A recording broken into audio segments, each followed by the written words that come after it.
and welcome. Perfect. Hello, everyone, and welcome. As I stated earlier, this is a webinar put on by the Office of the Insurance Commissioner on the inclusion of ground ambulance service organizations in the Balanced Billing Protection Act. A few housekeeping items before we get started. So first, as you have all probably gathered, this session is being recorded. We will be posting it to the OIC website. We're hoping to have it posted by the end of the week. But we're doing 2 webinars this week, and so we've got to make sure that everything's recorded and transcribed and ready to go, but we're shooting for Friday.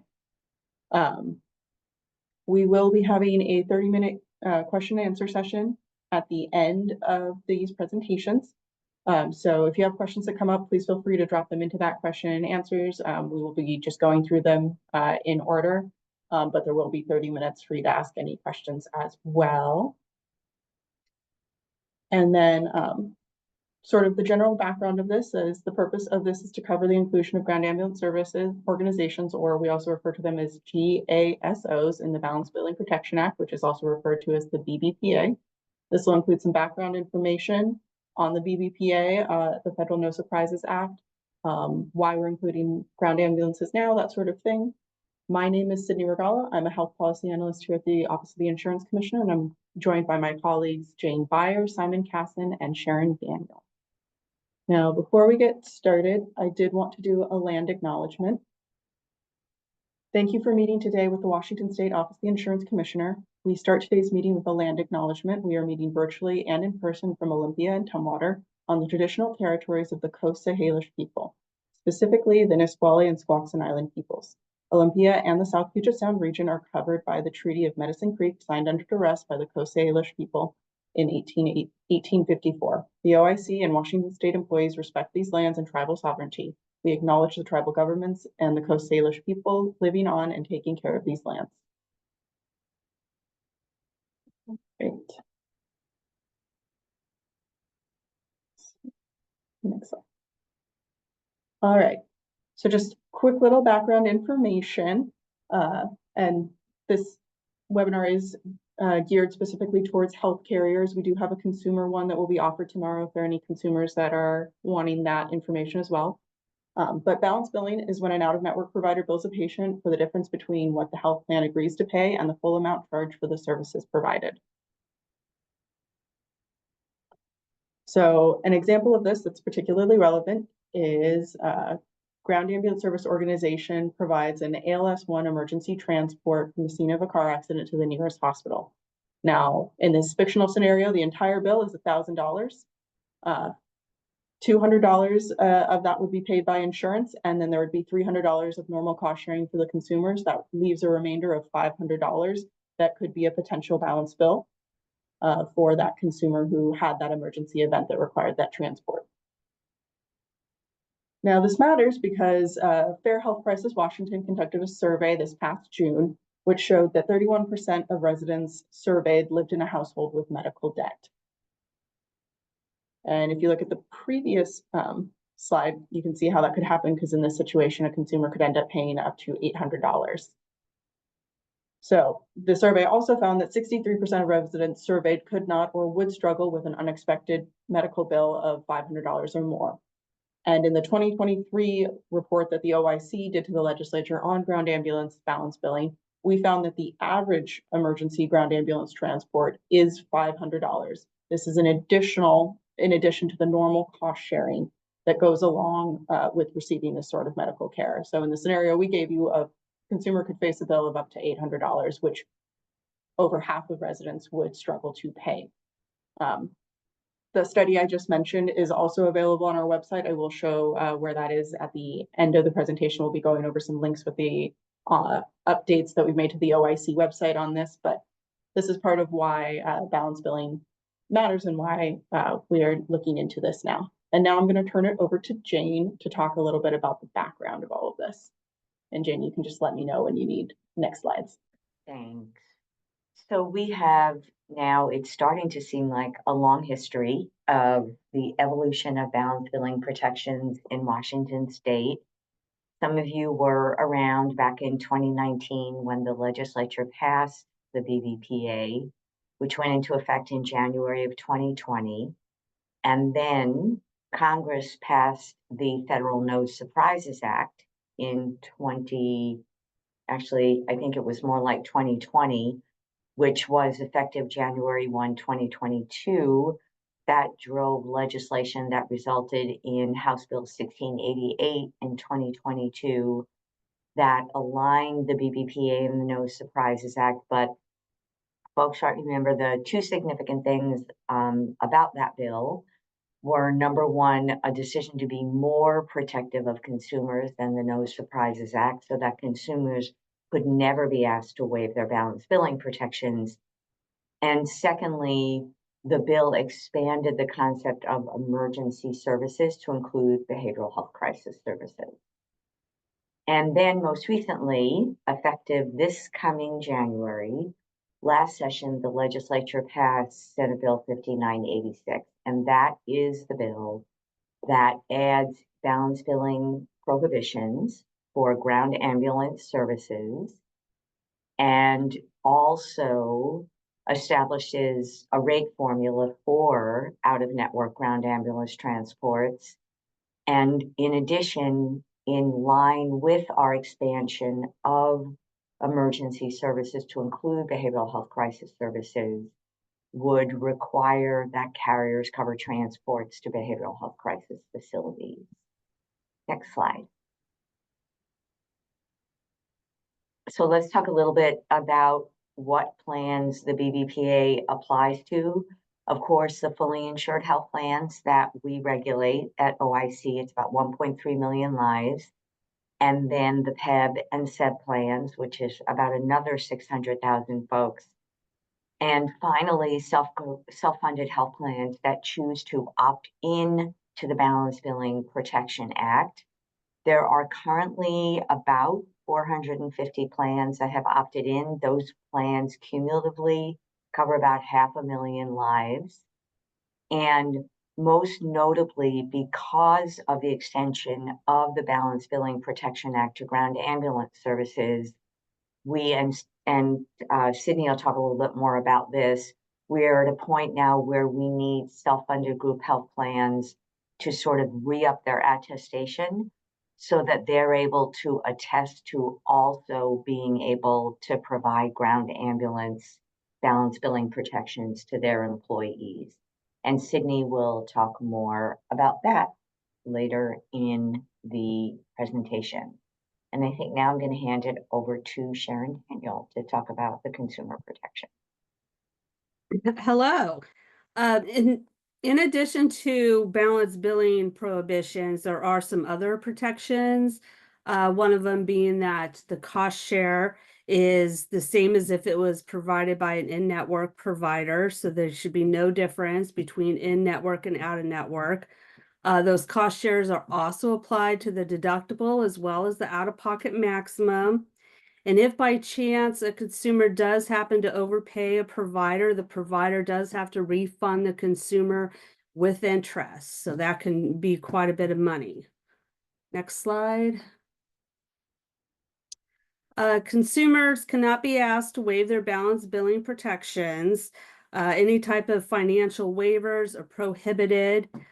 Self-funded groups that have not opted in, they can request a consumer waive their balance billing, but they can't require it. This is only for self-funded plans that have not opted into our state balance billing protections. Next slide. Okay, you will be happy to know that our consumer notice has been updated. It is now on our website. It has also been translated in the top 12 languages. So right now we have the current one that will be used until the end of the year. And we also have the new one that should be used starting January 1st. Next slide. And I'll give it back to you, Sydney. Thank you, Sharon. All right, so now we're going to dive a little bit more into how GASOs and SSB 5986 have kind of changed the Balance Billing Protection Act and what it looks like now with these included.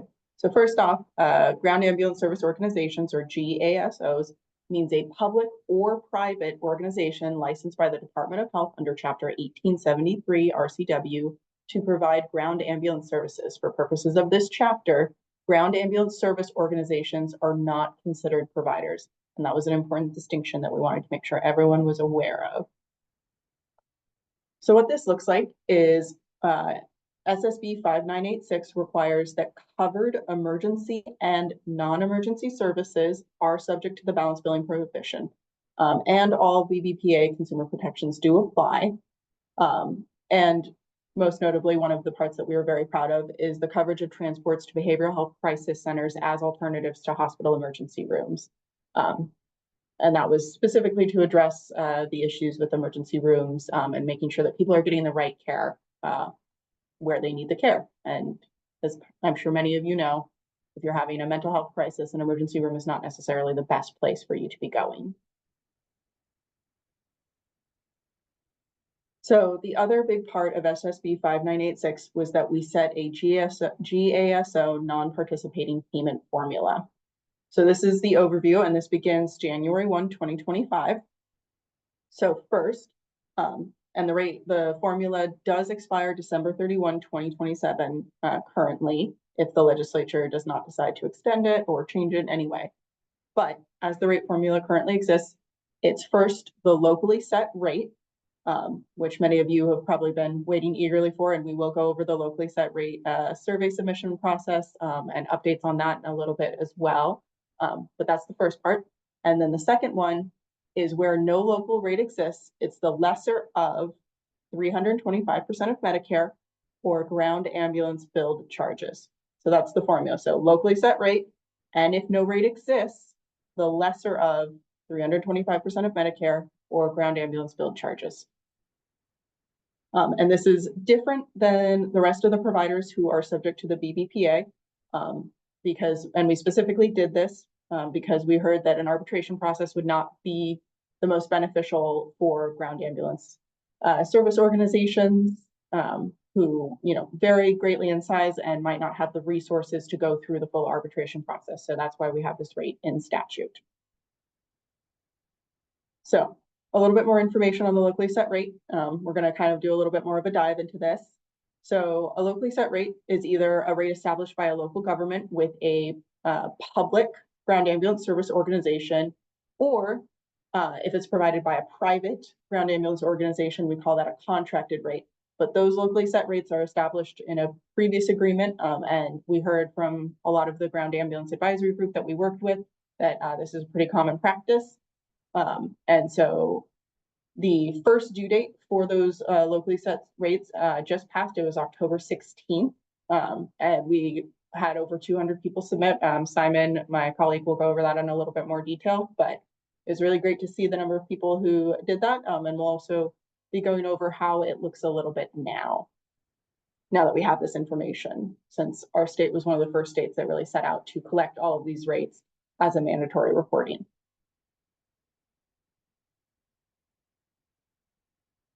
So first up, like I said, the initial rate submission was due October 16th, and the current proposed rate submission is going to be November 1 with an effective date 60 days after that, which in this case would be January 1. So if everyone has to submit their rates by November 1, 2025, those rates would become effective January 1, 2026.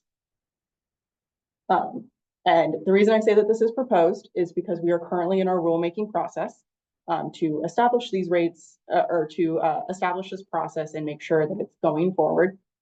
We finished up our second pre-publication draft. We are about to release our CR 102, which will be open for comments. And we'll also be having a public hearing on November 26th where people can give feedback. But that's why I want to really stress that it's proposed because we would love to get feedback. We'd love to get people involved in that. I will show where the rulemaking page is and where you can go submit comments. As I stated, the CR 102 has not been released yet, but we are expecting to release it this week. And that's when the comment period will open up. The other part of this rate submission process is we're proposing an exception process as well. So if a ground ambulance organization is not able to wait until the November 1 standard rate submission process, an exception would be applied if there is an emergency risk to the financial viability of the GASO. The GASO follows their local public process for updating their rates.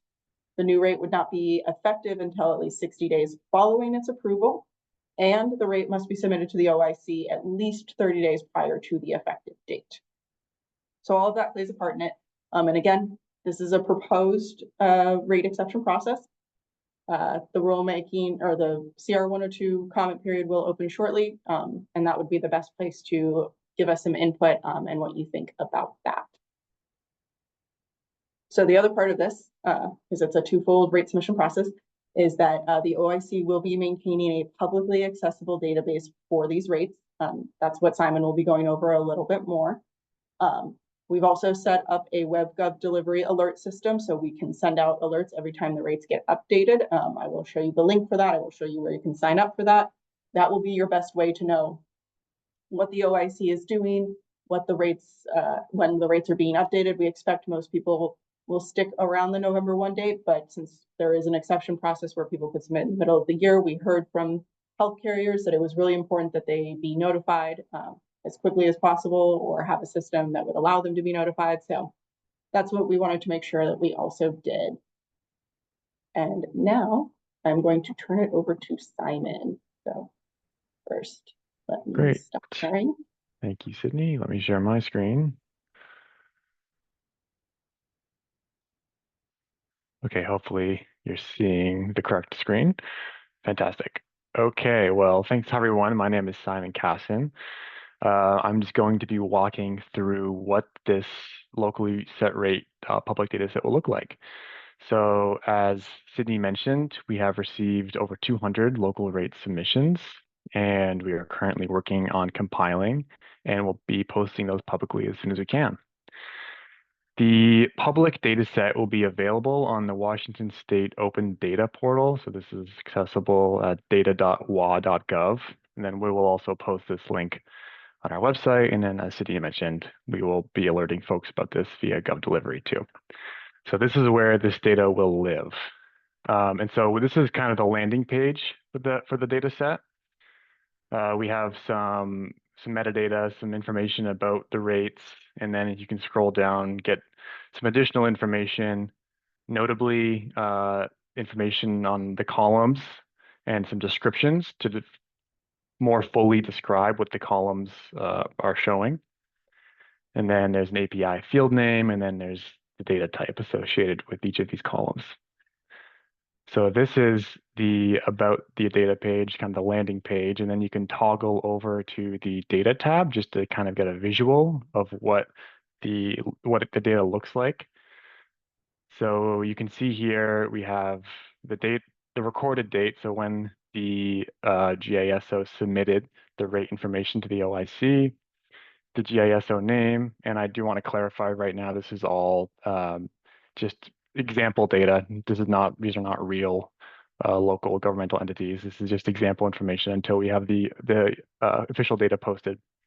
So this is the GISO name and the corresponding NPI, the primary service counties, primary service zip codes, and then the rate type. So we have resident rate, non-resident, and then additionally, if they have a contract with a private ground ambulance organization, that contracted rate. And then again, if there is a contracted private ground ambulance organization, that NPI for that organization, and then also the name.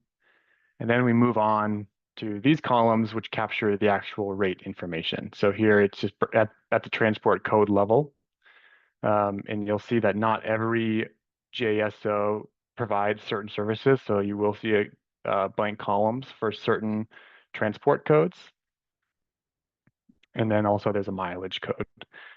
And then finally, we just have the effective date and some additional comments if the submitting GISO provided those comments. Those are included here.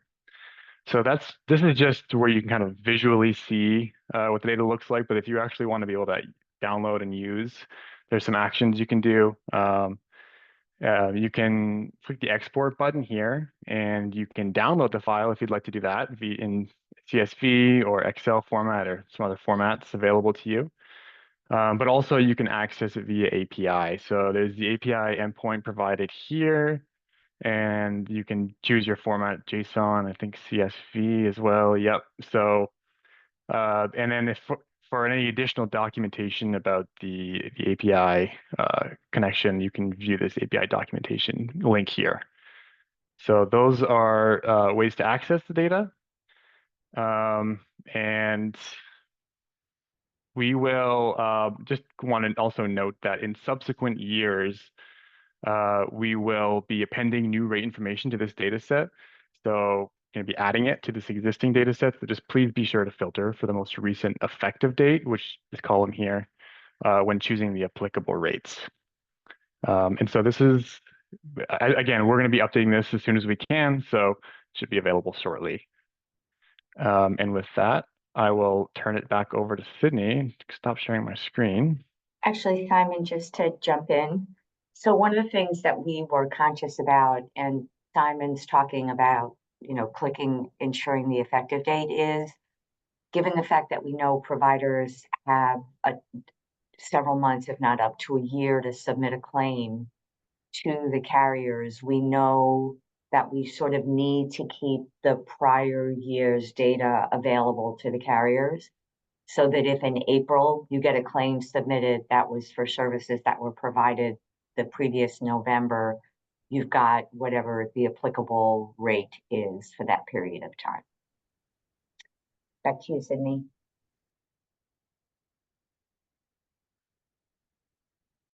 Screen back up. Everybody can see that again. Thank you, Sharon, Simon. All right, so I'm actually going to turn it back over to you, Jane, because it's the enforcement section. Okay, back to enforcement. So as some of you may remember that when we negotiated the Balanced Billing Protection Act, the decision that was made was to say, of course, OIC would do enforcement on the carrier side, but that, and we can go to the next slide, Sydney, but that for purposes of the providers and the facilities that were subject to the act, the Department of Health would be lead on enforcement. And we did set up a mechanism whereby if a complaint does come into the office of the insurance commissioner, we can give the provider or the facility an opportunity to cure. And Sharon and her team have done this numerous times over the past several years. And what we are happy to report is that each time that we have done that, sometimes it's taken a few months, but each time that we have done that, the provider has cured the violation, both retrospectively with respect to the impacted consumer and then looking forward as well. So we've not had to do any referrals for violation over to DOH.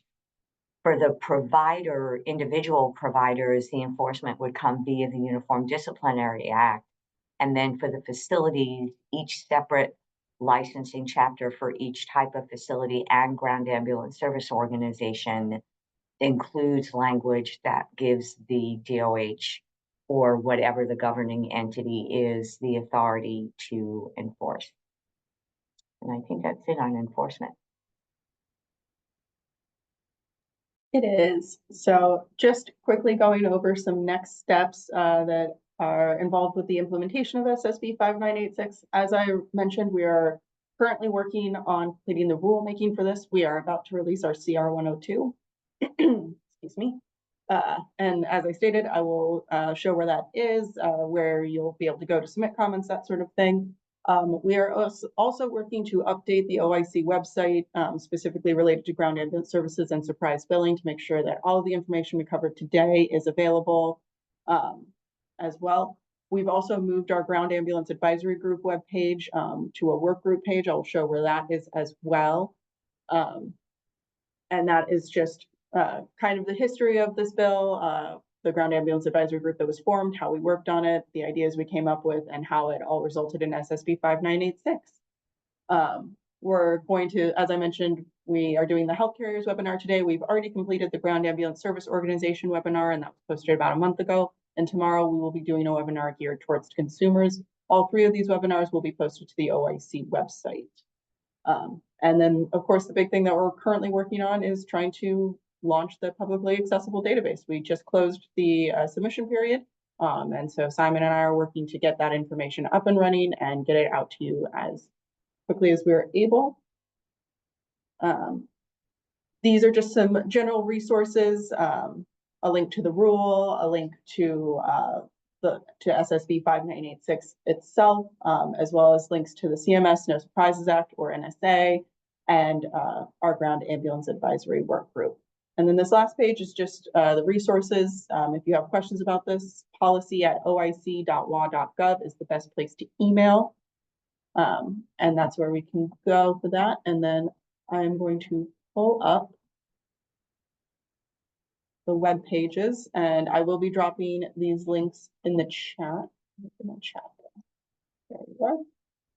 Okay, so going over this part of it.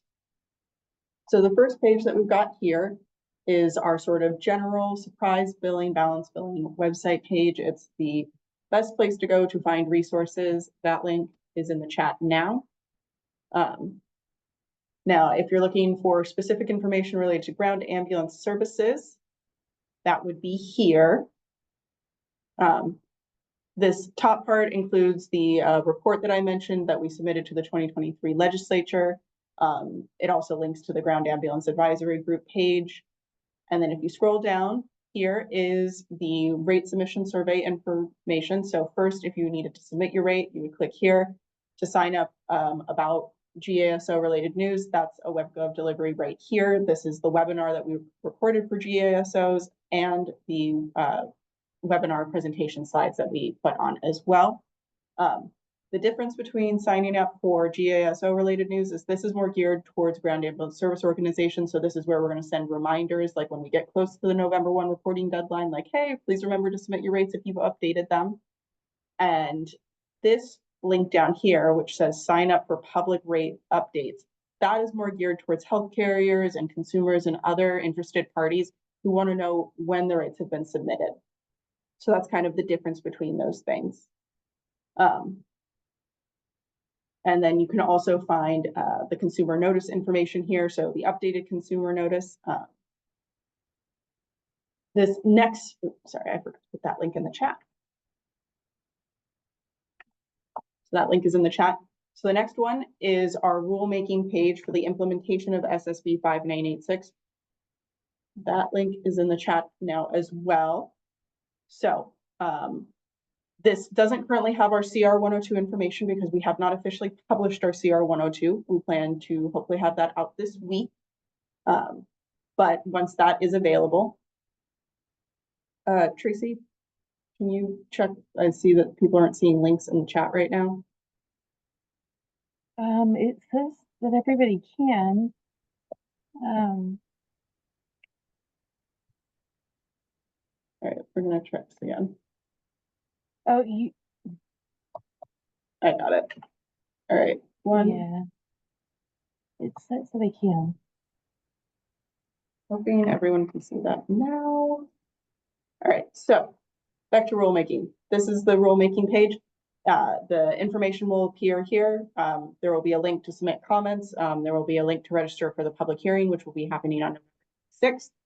All of that information will be here, and you can sign up to receive updates about this rule. But this is the best place to go if you want to submit comments on that.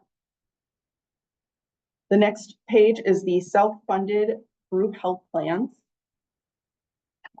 So as Jane mentioned, per the requirements, we are required to have everyone affirmatively attest to all the full suite of protections under the Balanced Billing Protection Act, which now includes RCW 4849-200, which is the inclusion of ground ambulance services in the Balanced Billing Protection Act.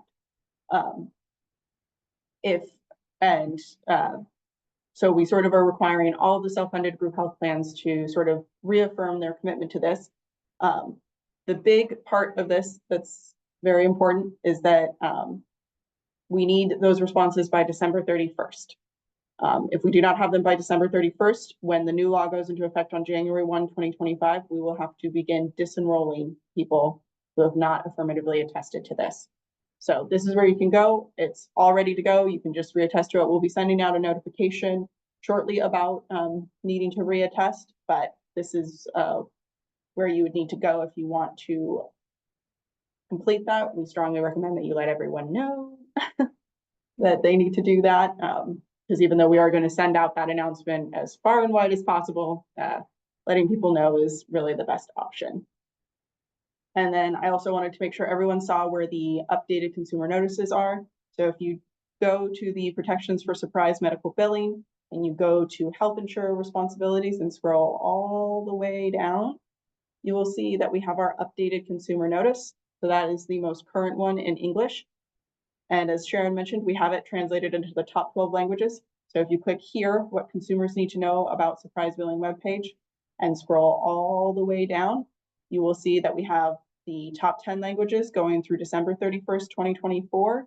And then we have the top 12 beginning January 1, 2025. And that is the important distinction right now, is that this new consumer notice becomes effective January 1, 2025. There's another one that should be used up until that point. But this new one is what we have put together for everyone. And then also, just because I like to make sure, I'll drop this link in the chat as well. And then if you are curious and want to read more specifically about SSB 5986, I always like to just provide this link. This is the actual law with a summary of the law as well. All right, and on that note, I'm going to stop sharing my screen.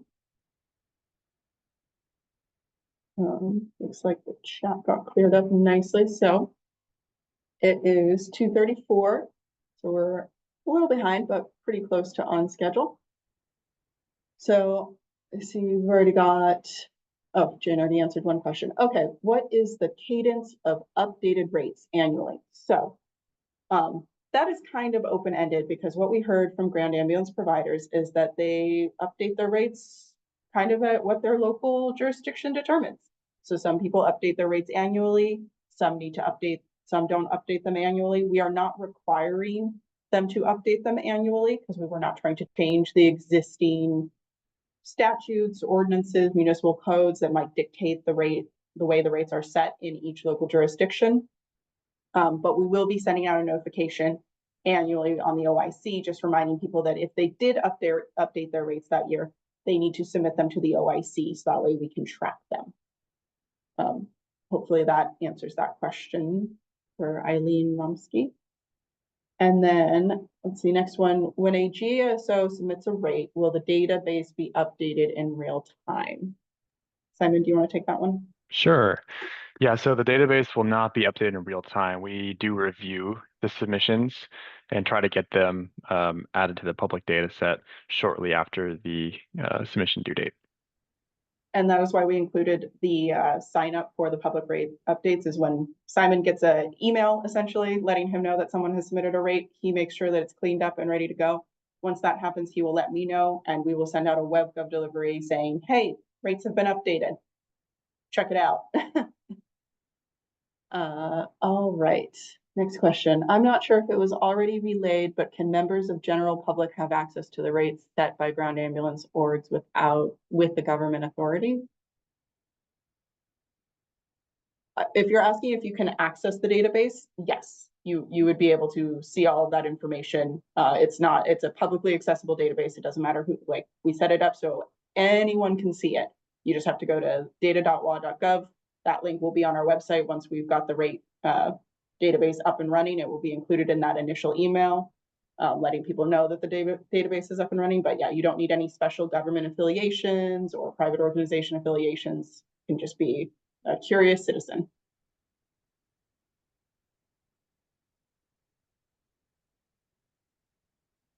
All right. Don't see any other questions at this time. There weren't any in the chat that I missed.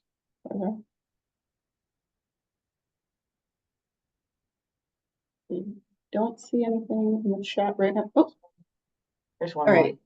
Yep, thank you for including in the notification process when the rates are updated, as well as maintaining historical rates for purposes of claim payments. 2 questions. 1, will there be any additional ground ambulance work group meetings between OIC, GASOs, and AWIP between now and year end?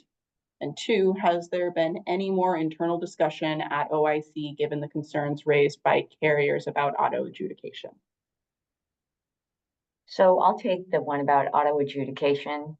And I think, Glenn, you're referring to just the amount of time it's going to take the carriers to load the rate into your systems. And we had originally proposed an October 1 date for the ground ambulance service organizations to submit their rates.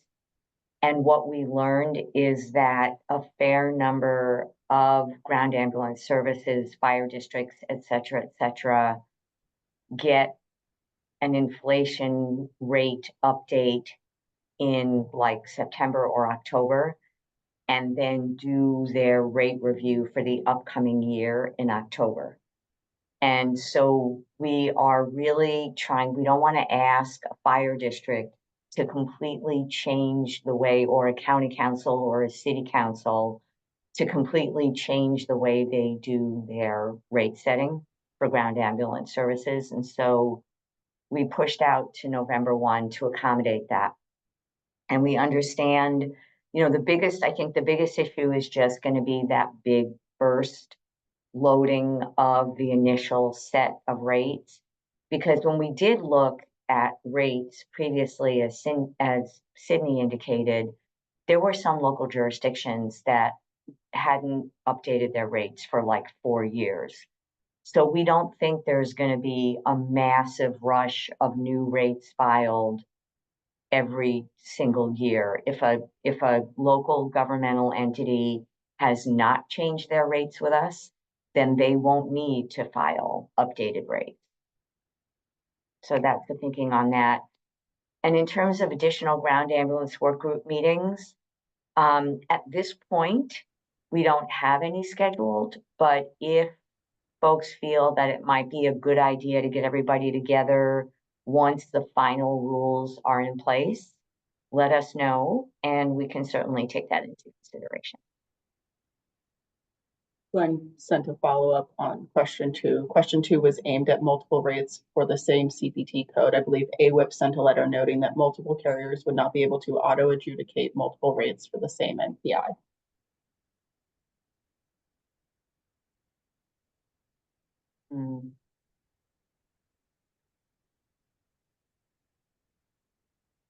So Glenn, can you talk a little bit more about that? I mean, right now, there are multiple CPT codes that can be billed for ground ambulance services, right? Feel free to, Tracy, I don't know if you can let Glenn off of mute, Okay. or if Glenn can unmute himself. I don't believe so in a webinar setting, because he'd have to be Okay. made a panelist. But Okay. Glenn, if you want to type very quickly. I can allow him to talk. Oh, you can? Mm-hmm. Or chat.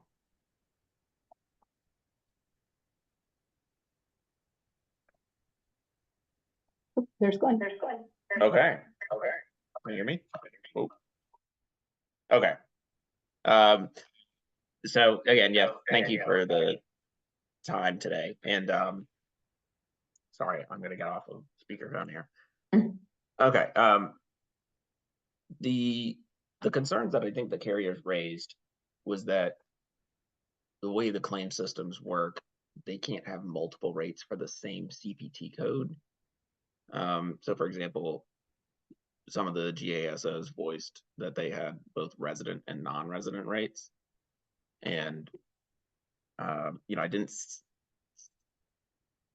notice whether or not that's still the case when Simon was kind of showing the database, but that was one of the concerns that was raised, is that if there are going to be multiple rates for the same CPT code for one NPI, then it's going to force carriers to manually adjudicate the claims. So Simon, I don't know if you've got a recollection of how frequently we saw resident, non-resident in the submissions. Yeah, it was pretty common for a GASO to have submit both resident and non-resident rates.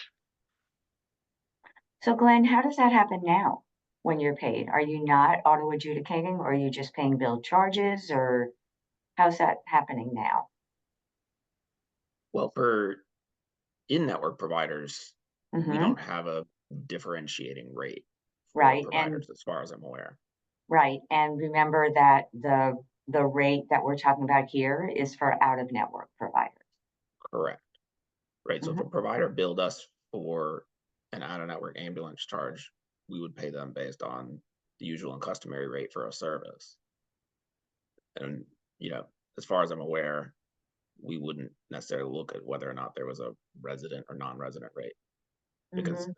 at the moment, we're not bound to the contract that the GASO holds with the local contracting entity. Mhm. That's what this law is essentially forcing the carriers to do.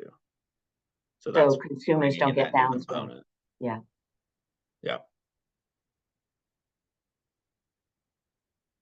Well, if that's something, once the rules are adopted, if that's something that you think we need to get together and discuss, let us know. Okay. I mean, I believe it is a concern, just based Mhm. on I think the comments that were received leading up to that letter. Mhm. So I doubt that's changed. Right, and I don't know that the statute, as it was enacted, gives us the capacity to decide it's only gonna be resident or it's only gonna be non-resident, because the statute references locally set rate. Right. And I recognize that's a Okay, complicating factor. thanks. Thank you. Okey doke. Uh, It just looks like the next question is, it's along the same line of resident versus non-resident with auto adjudication, so hopefully that was covered at this point.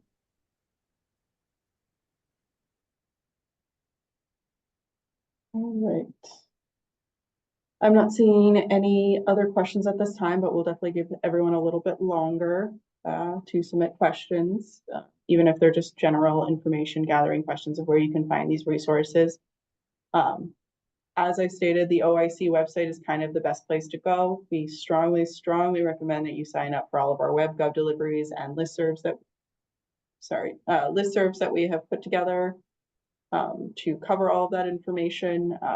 That's where you're going to get the news first, essentially. You've got to sign up for those rates, and that's where, or those updates, and that's where we will be sending them.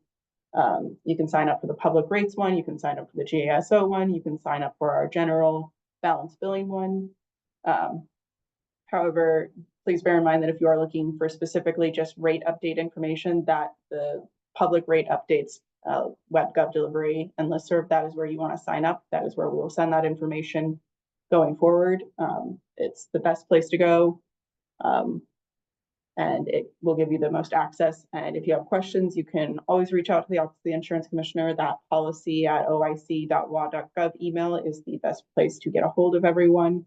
But there's also form site submissions on the OIC website that will be directed to us if it pertains to this. Giving everyone a few more minutes. If I don't get any questions by 2:50, we will close the webinar. So I'm giving everyone 4 more minutes if there are any burning questions. And if any of There's my another colleagues- question in there. Yay, all right. Is there an ETA for when data.wa.gov will have the database available?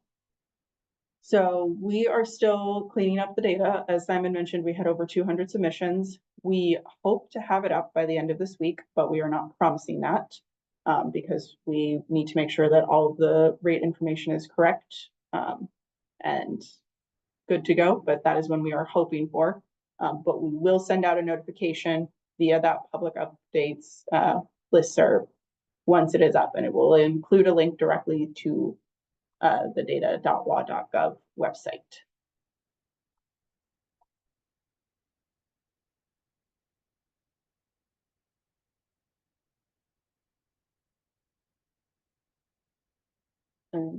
Is there anything else any of my colleagues would like to add that I didn't cover or strongly hit?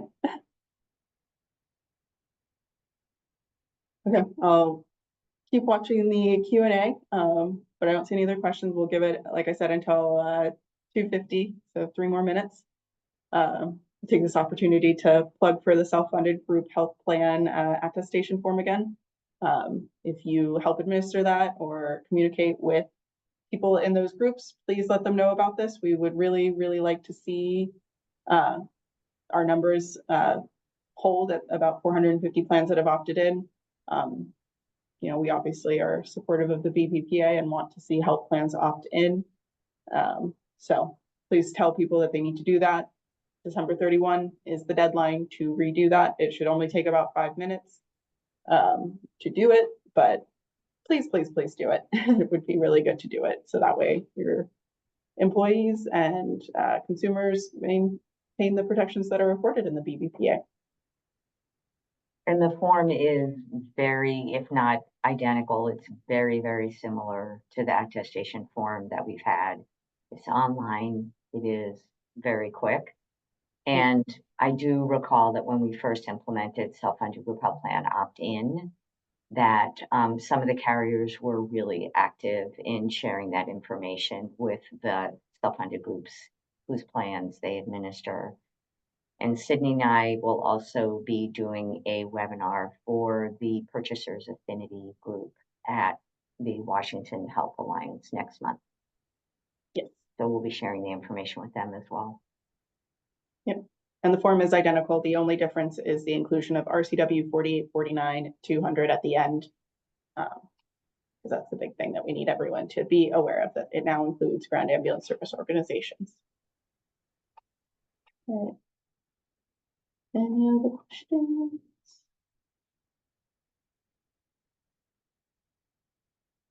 Still not seeing any other questions at this time.